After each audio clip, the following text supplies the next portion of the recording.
నమస్కారం NSTV news కి స్వాగతం. నా పేరు సంధ్య. ముందుగా వార్తల్లోని ముఖ్యాంశాలు. నిర్మల్ జిల్లా బాయిన్సా పట్టణంలోని మంగళవారం పీడీఎస్యు ఆధ్వర్యంలో విద్యారంగంలోని వివిధ సమస్యల పరిష్కారం కోరుతూ ఎంఆర్ఓ కార్యాలయం మెయిన్ గేట్ నుంచి సబ్ కలెక్టర్ కార్యాలయం వరకు విద్యార్థులతో ర్యాలీ నిర్వహించి సబ్ కలెక్టర్ కార్యాలయం ముందు ధర్నా నిర్వహించి వినతి పత్రాన్ని అందజేశారు. ఈ సందర్భంగా పీడీఎస్యు జిల్లా అధ్యక్షులు వాగ్మారే మహేందర్ మాట్లాడుతూ ఏళ్లు గడుస్తున్నా ఎక్కడి గొంగడి అక్కడే అన్నట్లు విద్యారంగంలోని సమస్యలు ఎక్కడివి అక్కడే ఉన్నాయని, ప్రభుత్వాల నిర్లక్ష్యం వలన విద్యార్థులు నష్టపోతున్నారని అన్నారు.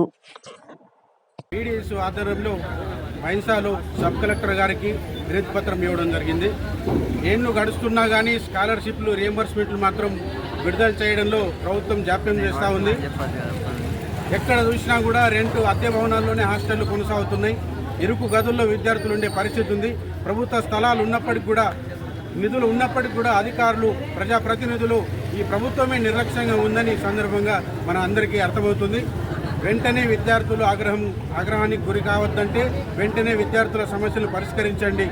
లేకపోతే రాష్ట్ర వ్యాప్తంగా పీడీఎస్ ఆధ్వర్యంలో మొన్న ఢిల్లీలో జరిగినట్టు జన్ ఉద్యమాన్ని కూడా తెలంగాణ రాష్ట్రంలో జరిగే అవకాశం ఉందని చెప్పేసి ఈ సందర్భంగా విద్యార్థుల సమస్యలు పరిష్కరించకపోతే విద్యార్థుల ఆగ్రహానికి గురికాక తప్పదని ఈ రాష్ట్ర ప్రభుత్వాన్ని హెచ్చరిస్తున్నాం.